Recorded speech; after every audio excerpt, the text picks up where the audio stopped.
Good morning, Mendham family, and welcome back to the vlog here. I hope you guys are having a great start to your day. As for me, I'm actually planning on something really quick, you guys. It's only going to be for only a one-day thing, but that's not going to be the entire vlog. The first stuff to start off the day, I am actually packing my stuff here because I'm actually going to my friend Kaya's place here just for a little bit of her birthday going on here, and obviously I'm bringing a gift for her, so I'm not going to say what it is because she'll probably see the video and actually find out about it. So, anywho, I'm just going to give it to her by the time we get to her place, and I think she'll really love it, you guys, because obviously it's Halloween, you know, we're already getting to that time of year for it, and she's so obsessed about Halloween, and she's an October girl, so obviously I can see why she really loves Halloween. So, but anywho, just gotta finish packing up my stuff. I got my laptop with me, but I gotta actually pack a few more things here before I head out, you guys. I gotta leave it around 4 or 5 o'clock, so I hope you guys are ready for this little bit of adventure for you. Let's see what today's vlog brings. Unfortunately, to start out the vlog, I kinda am sorry if there is no animal related content here at the moment, but I am planning on doing something later, so but regardless, I hope you guys are having a great start to your day. Tell me in the comments below and tell me what you guys are doing right now besides watching this video. Are you guys sitting in a jacuzzi, going on a fishing trip? Let me know in the comments down below and tell me what you guys are doing right now. I would like to hear from you. Alright, you guys, so before we head over to my friend's place actually for the day, we are gonna be I'm gonna actually do a little bit of shopping real quick here at Walmart, and then we'll eventually head towards to a local casino just to have a little good time for her birthday. So hopefully you guys are ready for it. I'm not gonna try and do so much filming there because obviously, you know, I don't know how comfortable she would be on camera anywho, but hopefully we can still have a little bit of fun. So I shouldn't be too long in Walmart. I'm just gonna go ahead and do a little quick shopping and see what they got, and see if we can find any soft baits, because I'm hoping to do a little bit of fishing for salmon at the casino too. So let's head inside and see what they have for us. Alright, you guys, so a slight change of plans here. Walmart apparently ran out of scooters for my friend's aunt because she has a bad leg right now, and they were complaining about it, saying, oh, we're out, we're sorry. So much for that. So might as well just go ahead and see if hopefully Meyer has them for us. Alright, boys, success. We got what we needed. Now we're off to the casino and just have a little good time for Kaya's birthday. So happy birthday, big girl. No, but just, do you ever put on your sock and your shoe and then your sock and your So scared. I used to do that. I just put both socks on. full shoes? Hi, Damien. Yes. And my shoes don't have laces anyway. They are. Are you recording? Yeah. Give me center to shoulder. Oh boy. This is gonna be a fun day Hey, for him, baby. hey, I'm stealing this robe. Yeah, they're just waking up. And I have shorts on, so that's the little thing. Kaya's hotel for her birthday, well, for my birthday. Got all these snacks. Got all these I snacks. think we're professional. We are. Get us famous, Jimmy. Get us famous. Look at the view. Straight cash homie. And look at this view out here, you guys. No, So Damien, you did beautiful. Even though it may not be like Florida or LA, you guys, but don't worry about that. Up here, it's just perfect just the way it is. Pure Michigan. Yes. It's pure. Pure Michigan. water. Actually, you know what would be nice to imagine if we were actually on back behind on this.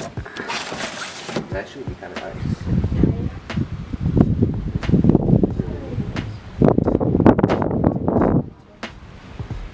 I have a right, excuse me. What? Alright, partner. Yep. Ooh, yeah, the nice fireplace here too, boys. And we actually got to watch some scary movies last night finally. And Carrie. oh, Carrie, on that one. I'm gonna be scarred for life for watching that. I'm You just, watch the full thing. oh, but I saw the ending though. Yeah, No, that I'm just- ending's the worst. Oh god, yeah. I'm kidding, you guys. I'm gonna be perfectly fine. The one thing that I got nightmares of was when I had a dream about Japan trying to bomb my house the other night. So. Who did? Japan. They literally actually dropped torpedoes right in my backyard and start. Oh my god. Yeah, I'm just like, I'm done. I need to wake up. I'm waking up. That's my fault. Yep. I'm eating breakfast. Oh, chicken nuggets for breakfast. That actually sounds good. Tasty. And what are you snacking on, boy? Nutty buddies. Oh, nutty buddies. I don't have any buddies. I'm sorry. Alright, boys. So I'm jumping into today's vlog here, and I'm obviously going to discuss on, you know, some people have asked me on, like, what I should do if I'm looking to get my very first pet reptile, or even another new pet reptile. Well, obviously, the one thing I do recommend is obviously checking out what is online, you guys. Like, there are several different reptile breeding websites out there, you guys, whether it's BHB Reptiles, Reptiles by Mac, Underground Reptiles, the list goes on and on and on. So anyways, let's just start with an example. Like, let's say if you're looking for a ball python for starters, because since they're a pretty affordable pet snake, right? And so let's go ahead and jump right into it. What I am looking for is, obviously, starting off right off the bat is cage size. You know, like, what cage size does a ball python need? Well, obviously, if that's what you're looking for, a 20 to a 40-gallon tank is probably going to be your best bet, you guys, because ball pythons, they don't stay small like garter snakes. Ball pythons get around approximately 5 feet long, so obviously, while they are super duper docile animals, they do get a decent size, maybe about 4 or 5 feet long. But at least the good news is that they're not like Burmese pythons or reticulated pythons. They don't get like 15, 20 feet long, so that is the good side about them anyway. But if you're looking for something else, let's say like a leopard gecko, that's going to be requiring something a bit smaller, maybe close to a 15-gallon tank at most, probably, if not maybe 20-gallon.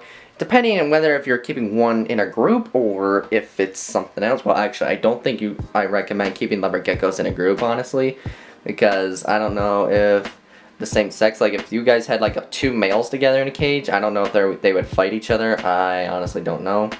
But regardless, anywho, yeah, probably like a 15, 20-gallon tank, you guys, would be, well, sheesh, is probably your best bet. So obviously, first rule is cage size. That is definitely important. And now, let's move on to the next one. Alright, boys, and girls, if you guys are watching this, the next thing I'm gonna... Jeez, oh Pete, I gotta be careful with this stuff.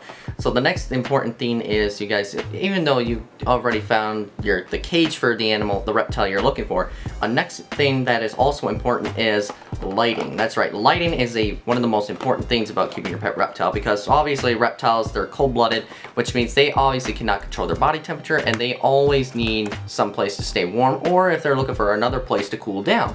So obviously, this is a Azilla daylight light bulb, you guys, that has 75 watts on it. And there's different watts, you guys. There's 40 watts, 60 watts, 75 watts, 100 watts, and it even goes up to, like, I think some light bulbs might even go to 150, depending on the exact light bulb you're looking for. For me, for my snakes that I use personally, it's just these daylight bulbs, you guys. That's what I normally use, because since most of my animals are diurnal, meaning they're active during the day, that's what I use normally. But for most, it depends on the snake species you're looking for. Let's say, for example, like I brought up before, if you would get a ball python and if you got its 20-gallon tank already, it's a baby ball python, let's say. So get a 20-gallon tank for it for a start, for example, but you just need to find the right watts for the light bulb. My best recommendation, I think it'd be either get a 75 watt light bulb or 100 watts. That's why I recommend somewhere in between there, you guys, because ball pythons do require high temperature, somewhere around like close to the mid and upper 80s around there, and probably a basking spot close to near the mid 90s, maybe an upper 90s, somewhere around there. And obviously, ball pythons are native to the continent of Africa, so they're mostly ground-dwelling snakes. They're found more like out in savanna areas. So regardless though, definitely lighting is recommended. If you are just looking for a generic daylight light bulb like this, for example, that's totally fine, you guys.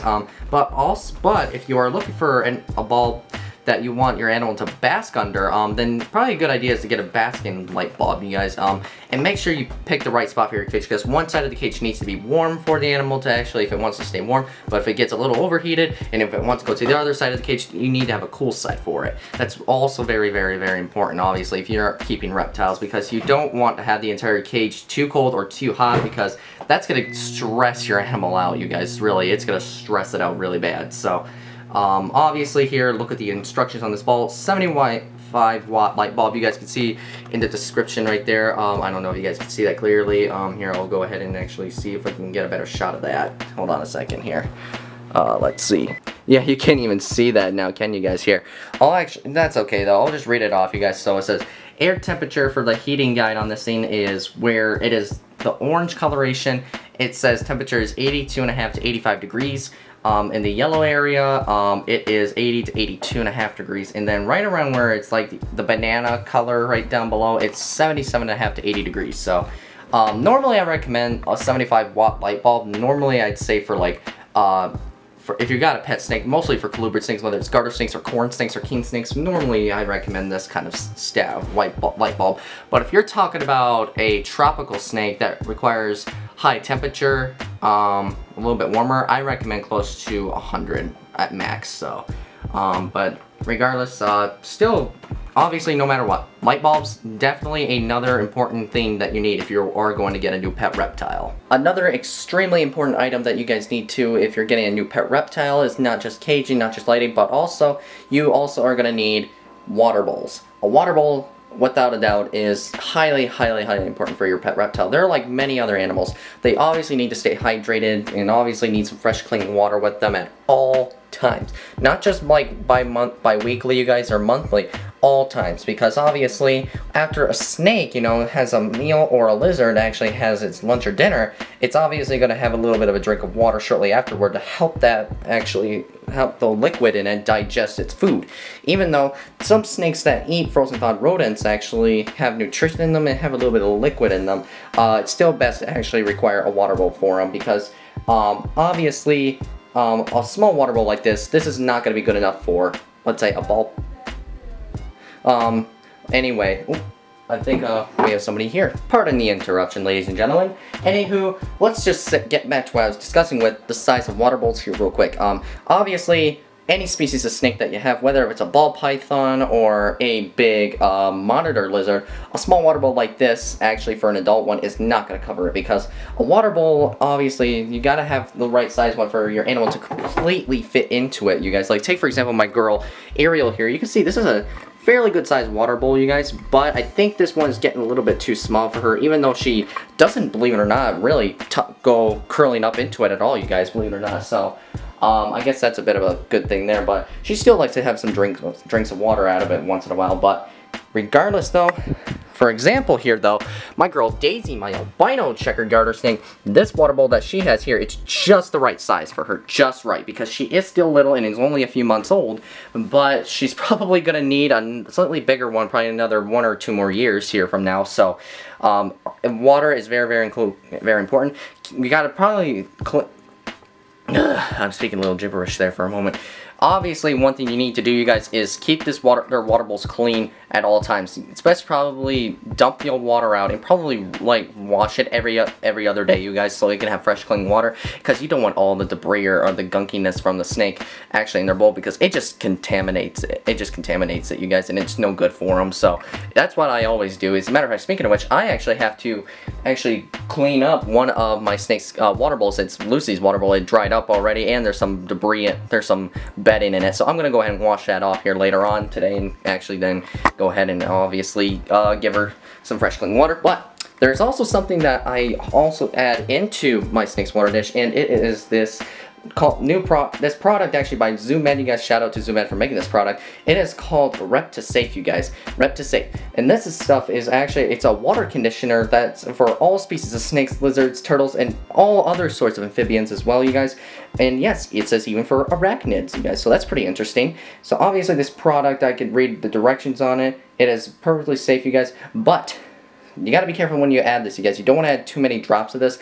At most, they say no more than 2 drops. And that's what I do. I only do no more than 2 drops of this stuff into their water, because it keeps that actually a conditioner clean and safe for them to drink out of. So, a very neat product, you guys. If you want to actually purchase some of this too, actually, if you're getting your snake some, or any of your pet reptile fresh water. So, that's all pretty much settled on the water situation. Now we gotta go ahead and discuss on the next topic, and that is bedding. Alright, so for those of you that are interested in getting a pet reptile, or any new pet reptile, I should tell you that, by the way, it's always important to have a specific type of bedding. Not Pacific, specific type of bedding. Not trying to confuse you with the Pacific Ocean.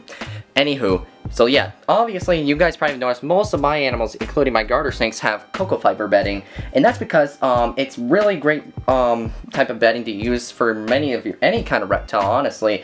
It's also dust free, and also it's so easy to clean, really. It's not that hard.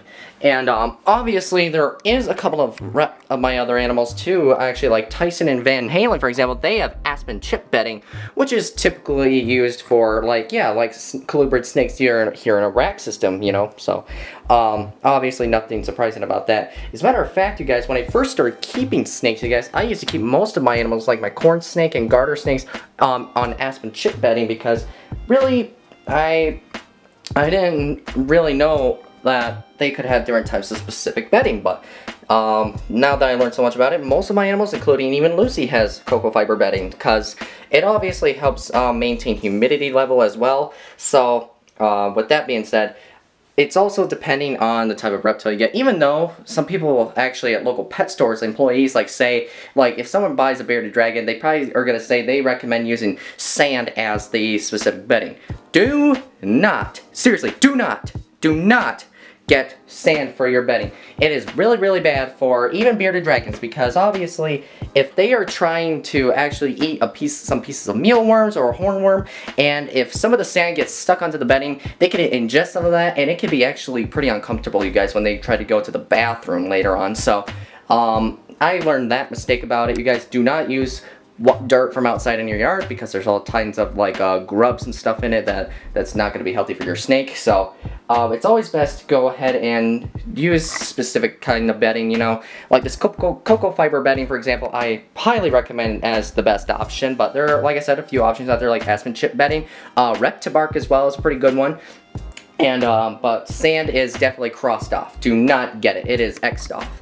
So with that said, there are specific types of bedding out there that your snakes are going to need. So if you guys do need to ask me questions on what specific snake or lizard you guys are getting and want me to answer a question on what type of bedding you need, go ahead and tell me in the comments below, or go ahead and message me on Instagram, you guys. I have my social media links down below, so feel free to go ahead and actually check it out, you guys. So with that said, I hope you guys actually understand on what steps you need to do if you are getting a brand new pet reptile. So let me know in the comments below if you guys want me to, if you guys have any questions for me. So like I said, that's going to conclude today's vlog. Alright, ladies and gentlemen, I'm going to conclude today's vlog here. If you guys really enjoyed what I explained to you guys here on my vlog here on what specifically you need for reptile instructions here, topics or whatever the case is, I'm going to actually show you guys another video that I'm going to leave right on here under the side of the card or whatever it is. Excuse me right there.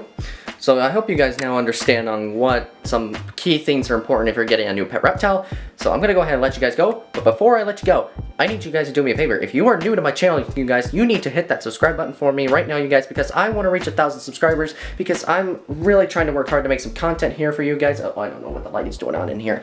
Because obviously I'm working non-stop on making content for you guys. I'm vlogging twice a week here, you guys. So, anywho, I'm going to go ahead and let you guys go. I promise you guys, I'll see you guys on the next one.